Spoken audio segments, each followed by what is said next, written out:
ये ज्योतिर्लिंगों की जो उत्पत्ति हुई है वो किस तरह से हुई। तो ये तो हमने जान लिया है कि वो सब स्वयंभू हैं, स्वयं से प्रकट हुए हैं। उनको किसी ने निर्मित नहीं किया है, किसी मनुष्य के द्वारा वो निर्मित नहीं है। तो आज का जो शिवलिंग जिसका वर्णन हम सुनेंगे, उनको कहते हैं नागेश्वर महादेव या नागेश्वर ज्योतिर्लिंग। तो ज्योति और लिंग यानी कि माता और पिता दोनों उसमें मौजूद हैं। हर ज्योतिर्लिंग की यही कथा है कि दोनों की शक्तियां उसमें उपस्थित रहती हैं। तो कहाँ स्थित है, पहले इस विषय में जान लेते हैं। और इस कथा को सुनने के बाद जो लोग वहां गए हैं वो भी ध्यान रखिएगा, क्योंकि वो अपना एक्सपीरियंस शेयर करेंगे कि हम यहाँ गए थे और वहाँ का उनका क्या अनुभव रहा। तो आज की जो कथा है, ये जो ज्योतिर्लिंग है वो गुजरात में द्वारिका में स्थित है। और ये अरब सागर पड़ता है, अरब सागर के तट पर ये ज्योतिर्लिंग बताया जाता है। उस क्षेत्र में एक दारू का वन है, उस वन के भीतर ये शिवलिंग विराजमान है। तो कैसे निर्मित हुआ वहां बाबा का ये शिवलिंग। ये जो राक्षसों की कहानियां हम सुनते हैं, बहुत बार हम देव दानव का संग्राम सुनते हैं, लेकिन हर बार जब ये संग्राम करते हैं तो कुछ अच्छा कर जाते हैं। चाहते तो ये युद्ध है, चाहते तो ये कब्जा करना है, लेकिन फिर भी इनके, अगर ये समझिए ये कार्य ना करे तो इतने सारे जो ज्योतिर्लिंग बने, इनका निर्माण भी ना हुआ होता। तो कहीं ना कहीं ये कहते हैं कि कुछ होना जो होता है उसमें अच्छाई ही होती है, जिसको हम बाद में समझ पाते हैं। तो ये जो कहानी शुरू होती है, ये शुरू होती है एक वन से। वन की जो एक राक्षसी है उसका नाम है दारुका। तो जो दारुका है वो एक बहुत शक्तिशाली राक्षसी है, और उस वन में वो निवास करती है। उसमें असीम शक्तियां हैं, और वो घमंडी बहुत है, वो अहंकारी बहुत है। लेकिन उसमें एक जो विशेष बात है वो ये है कि वो माँ पार्वती की बहुत बड़ी उपासक है, और उसने माँ पार्वती को प्रसन्न कर लिया है उनकी आराधना साधना करके। तो उसकी जो कठोर तप जो उसने किया है दारुका ने, उससे माँ पार्वती बड़ी प्रसन्न हो जाती हैं, और दारुका को दर्शन देकर बोलती हैं कि दारुका, किस प्रयोजन से तुमने ये जो मेरी साधना की है उसको बताओ। तो दारुका कहती है कि माता, ये जो वन है मुझे बहुत प्रिय है, जिसमें मैं निवास करती हूँ, रहती हूँ।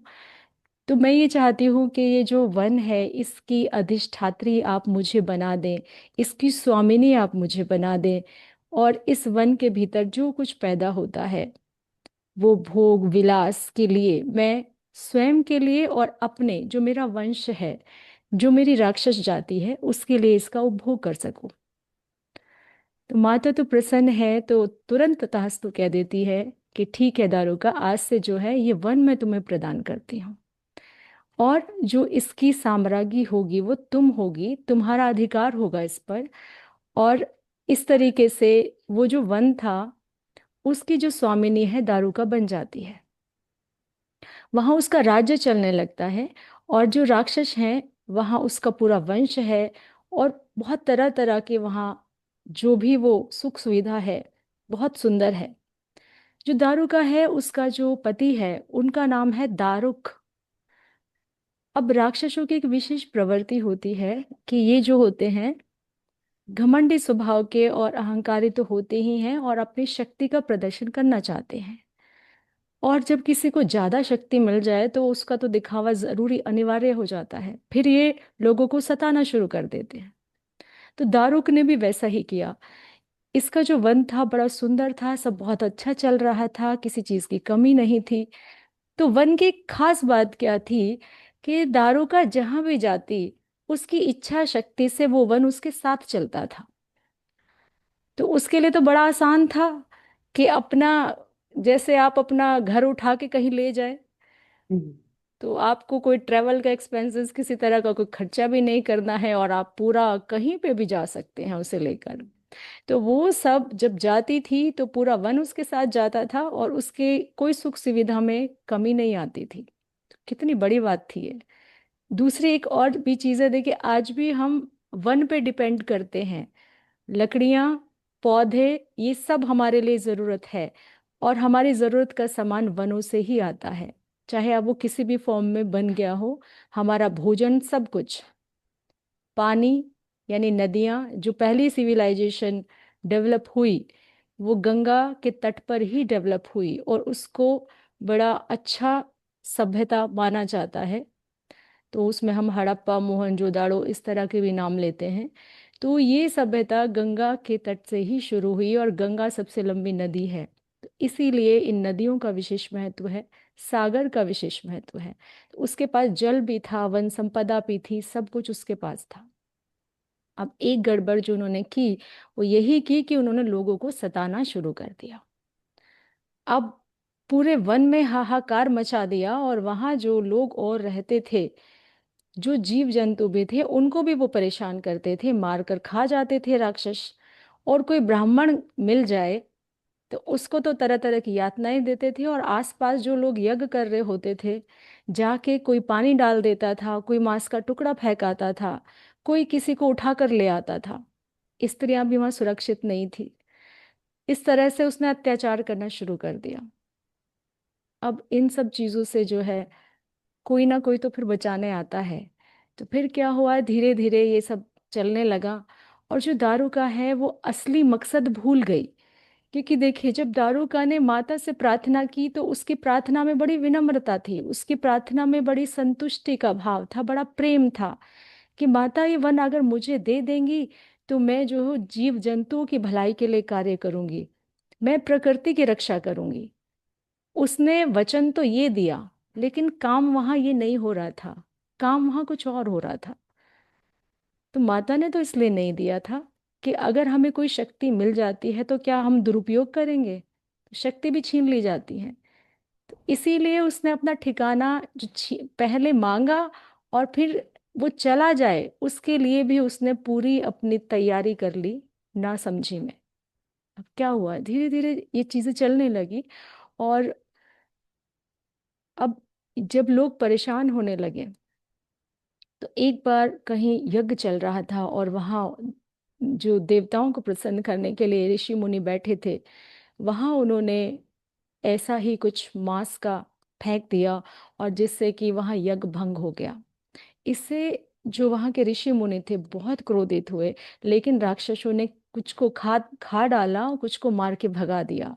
आसपास के गांवों में उन्होंने लोगों को परेशान करना शुरू कर दिया।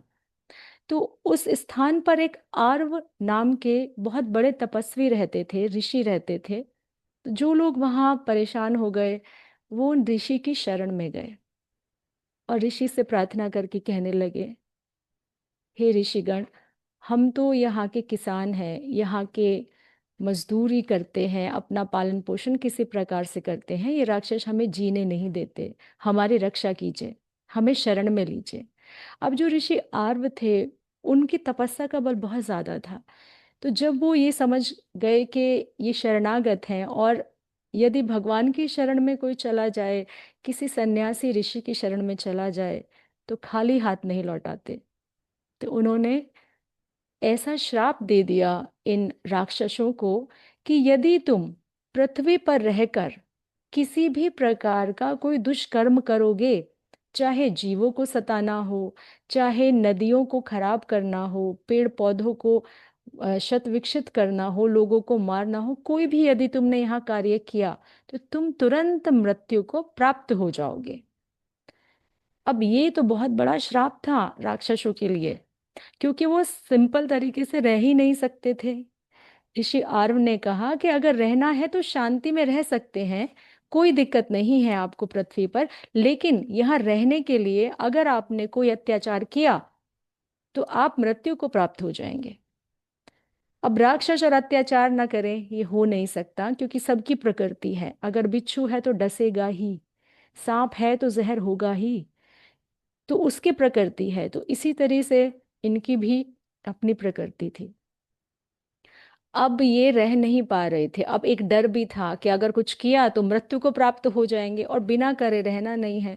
उधर जब देवताओं को संदेश मिला तो देवताओं तो बड़े खुश हो गए कि भाई अब जो है हम बड़ी इजी तरीके से राक्षसों का वध कर सकेंगे और उनको पराजित कर सकेंगे, क्योंकि अब तो उनको श्राप मिला है।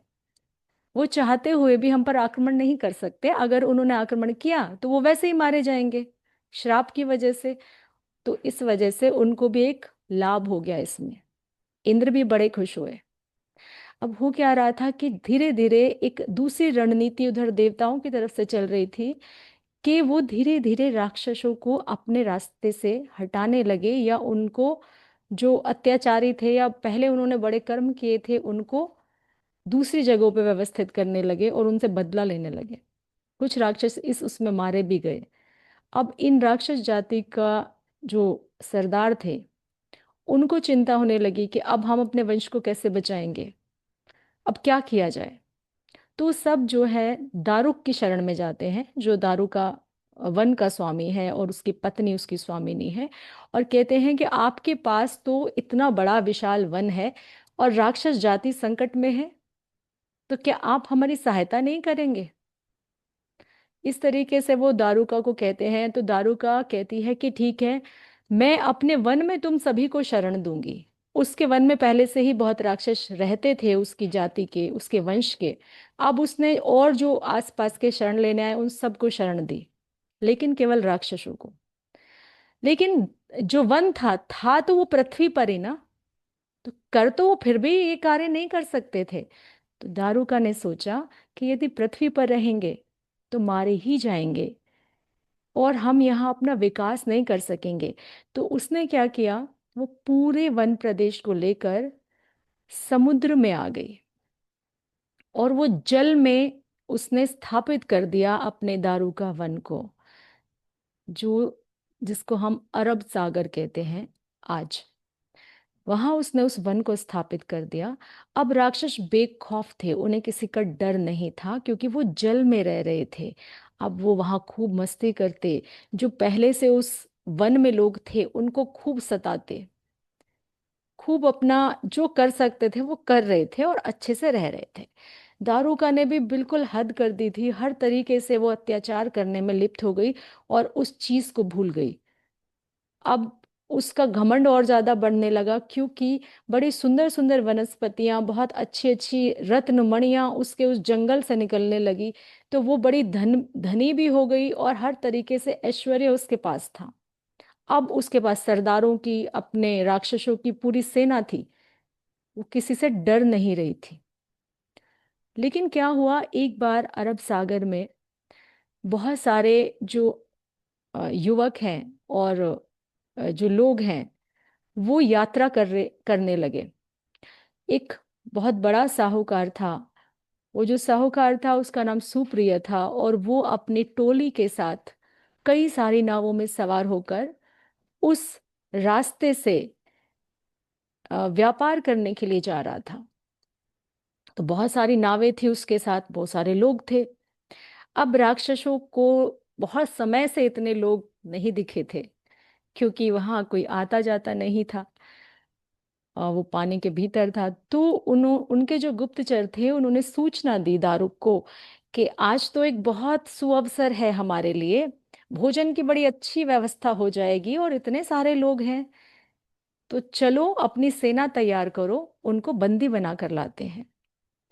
अब इन लोगों ने सबको इकट्ठा किया, और जो सुप्रिय जो सरदार थे वो एक वैश्य थे, और सबसे बड़ी बात ये थी कि वो एक शिव भक्त थे। जो दारुक नहीं जानता था कि वो किसको पकड़ के ला रहे हैं। तब इतनी बड़ी जो उसका पूरा जत्था था उसको उन लोगों ने आक्रमण किया, राक्षसों ने, और उनको बंदी बना लिया।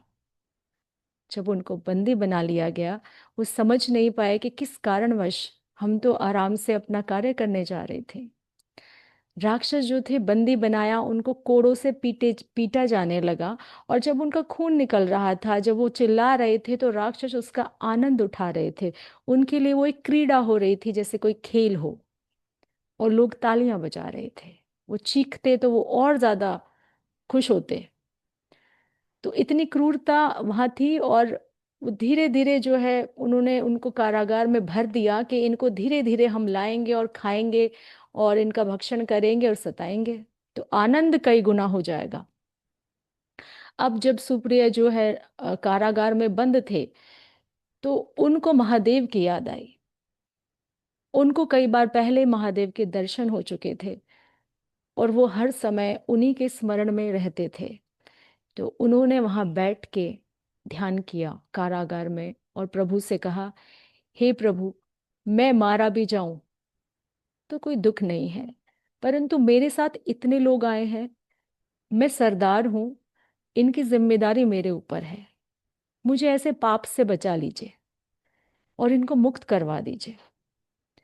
अब वहां पे जो ये प्रार्थना कर रहे थे, तो इनकी प्रार्थना से जो और इनके सहयोगी थे वो भी बड़े इंस्पायर हुए कि इस, क्योंकि जब कोई दो तरह के लोग होते हैं, एक तो भगवान को पुकारते हैं डर में, और एक इतने डर जाते हैं जिन्हें कुछ समझ ही नहीं आता कि अब क्या करें। तो वहां जो उसने रोशनी दिखाई सुप्रिया ने, क्योंकि उसको ईश्वर का सहारा था, तो वो सब उसके साथ लग गए प्रार्थना करने के लिए। अब सब वहां जो है ईश्वर भोलेनाथ को पुकारने लगे, उनकी साधना करने लगे। ये जो सूचना है ये दी गई दारुक को। वो वहां आया और उसने जो है कोड़े बरसाने उन पे शुरू कर दिए और उनको बाहर निकाल लाया। उधर जो दारुका थी उसने भी तरह तरह के उनके ऊपर प्रहार किए, उनको मारा पीटा, वो चिल्लाई। इस तरीके से वहां हो रहा था, लेकिन उन्होंने जो है आराधना बंद नहीं की। वो पिटते रहे लेकिन वो आराधना करते रहे। उनमें से कुछ मारे भी गए लेकिन उन्होंने आराधना को नहीं रोका। तब उस समय वहां उस स्थान पर जो प्रभु हैं शिव प्रकट हुए। तो जैसे ही वो प्रकट हुए तो वो खाली स्वयं नहीं आए, अपने साथ एक मंदिर भी लाए। तो प्रभु प्रकट हुए और अपने साथ एक बहुत विशाल मंदिर भी उनके साथ ही वहां प्रकट हुआ उस स्थान पर। बताया जाता है कि उस मंदिर के जो हैं चार बड़े बड़े गेट थे, चार दरवाजे थे उस मंदिर के, और उसके बीच में एक बहुत भव्य शिवलिंग स्थापित था, जिससे असीम ऊर्जा का प्रवाह चारों ओर हो रहा था। उससे बहुत ऊर्जा, बहुत प्रकाश निकल रहा था जो देखा नहीं जाता था। जब ऐसा हुआ तो वो सब और तेज तेज आराधना करनी उन्होंने शुरू कर दी, और सब जो जहां था वहीं का वहीं खड़ा रहा, और वो सारे भक्त उनकी वहां आराधना करते हैं। अब ये देखकर जो है वो सब प्रार्थना करते हैं कि प्रभु हमें इस कारागार से, इस बंदी गृह से मुक्त कर दीजिए और ये जो अत्याचारी हैं इनको नष्ट कर दीजिए। तो तब जो है वो वहां जो स्वयंभू प्रकट हुए उनको नागेश्वर कहा गया। और उन नागेश्वर भगवान ने फिर अपना जो रूप धरा, उस रूप से उन्होंने उन दुष्टों का संहार किया, उन राक्षसों का विनाश किया, और इस तरीके से वहां ये शिवलिंग स्थापित हो गया। अब उनको तो मुक्त करा दिया, और जो वहां के जो बड़े बड़े मेन वो थे, राक्षस थे, वो भी मारे गए। अब जो दारुका थी वो छटपटाने लगी, क्योंकि उसका साम्राज्य खत्म होने वाला था। जहां वो इतने समय से पूरा उसने अपनी प्रतिष्ठा जमाई थी, अब वो सब खत्म होने की कगार पर था। तो दारुका ने एक नाटक रचा, वो रोने लगी, चीखने लगी, चिल्लाने लगी, और हाय माता करने लगी कि हाय माता, आपने तो अपने मुझे ये दिया था वन, और देखिए महादेव मुझसे वन छीन रहे हैं और मेरा जो वंश है उसको नष्ट भ्रष्ट कर रहे हैं। आप आइए, मुझे बताइए, बचाइए। मैं तो आपकी इतनी बड़ी साधक हूँ, मैंने तो जीवन भर आपकी आराधना की, आज मुझ पे कष्ट आया है, माता मुझे बचाइए। अब देखिए कैसी स्थिति है। एक भक्त सुप्रिय है जो महादेव के उपासक हैं और महादेव उसको बचाने आ गए हैं, और दूसरी ये जो भक्त है वो अत्याचारी है और वो माँ पार्वती की भक्त है, और वो दोनों पति पत्नी हैं, महादेव और पार्वती। अब कौन किसकी रक्षा करे? अगर एक की रक्षा होगी तो दूसरे का वचन निष्फल हो जाएगा, दोनों की ही रक्षा करनी होगी। दोनों बंधे हैं। अब यहाँ जब ये दारू का करने लगी तो वहां देवी पार्वती प्रकट हुई। अब भगवान ने तो क्या किया कि उसको, सुप्रिया को, उनको पहले ही मुक्त कर दिया था, और उस वन को भी बोल दिया था कि इस वन में आज से तुम लोग निवास नहीं करोगे। राक्षसों को बोल दिया था कि तुम अब से इस वन में निवास नहीं करोगे। इस वन में जो मेरे चार धर्म हैं, जो वर्ण हैं, वो स्थापित होंगे, और जो शिव भक्त हैं वो यहाँ निवास करेंगे। और यहाँ जो है ये सुव्यवस्थित होगा, इसकी संपदा पर तुम्हारा अधिकार नहीं होगा। अब जो संपदा उसने इतने वर्षों में जोड़ी, उसको कैसे हाथ से जाने देती। तो उसने अपना हर तरीके का जो कर सकती थी उसने किया। उसने रोना पीटना शुरू कर दिया। वो माता के चरणों में गिर पड़ी, कहने लगी, माता, मेरे वंश की रक्षा आज आपको ही करनी पड़ेगी। मैंने इतने वर्षों से आपकी तपस्या की है, उसका सब बल आपके चरणों में रखती हूँ।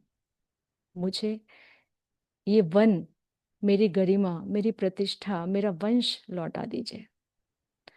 अब जब वो इतना करने लगी तो माता महादेव की तरफ देखती हैं और कहती हैं, प्रभु, ये जो दारू का है, ये जो दारू का है, ये मेरी साधना करती है, मेरी भक्त है। अगर मैंने इस समय इसकी रक्षा ना की तो जो मेरी भक्ति है उसका क्या मान रह जाएगा। और यदि मैं इसकी बात को झुटला दूं तो जो मैंने इसे वचन दिया है उसका क्या होगा। तो वो एक उपाय सुझाती हैं महादेव को, कि जिससे जो महादेव ने कहा है वो भी ठीक रहे, और जो दारू का है उसकी बात भी बनी रहे। तो फिर माता दारू का को भी डांटती फटकारती हैं, और उसके जो उसने किया है कर्म, क्योंकि देखिए याद दिलाना भी तो जरूरी है ना। जैसे हम कभी रास्ता भटक जाएं तो गुरु बता देते हैं कि आप जा रहे हो गलत दिशा में, तो वापस आ जाओ।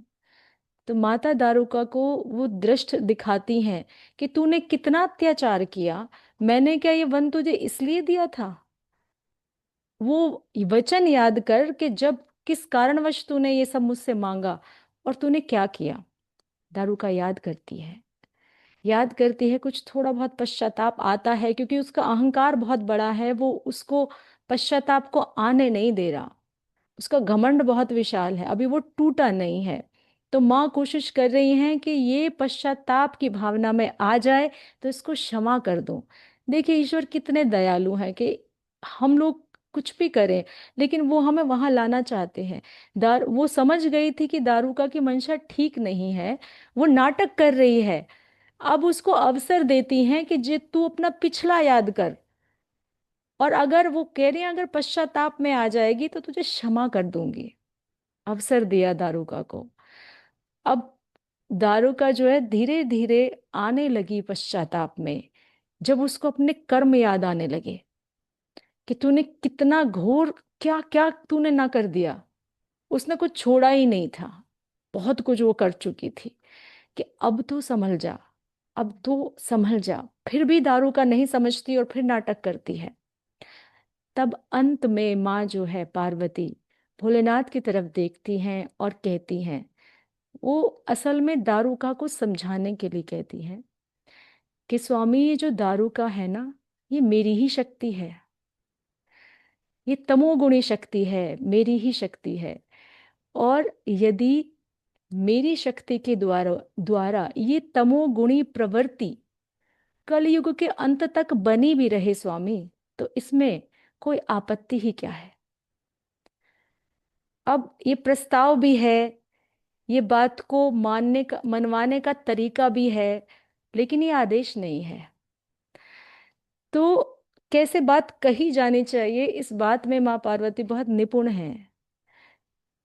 देवी सती के चरित्र में वो इतनी निपुणता लिए हुए नहीं आती हैं जितनी वो पार्वती के चरित्र में है। तो यहाँ वो इस तरीके से जब पूरा पक्ष रख देती हैं प्रभु के सामने, तो भगवान तो भोले हैं, इसीलिए उनको भोलेनाथ कहा जाता है।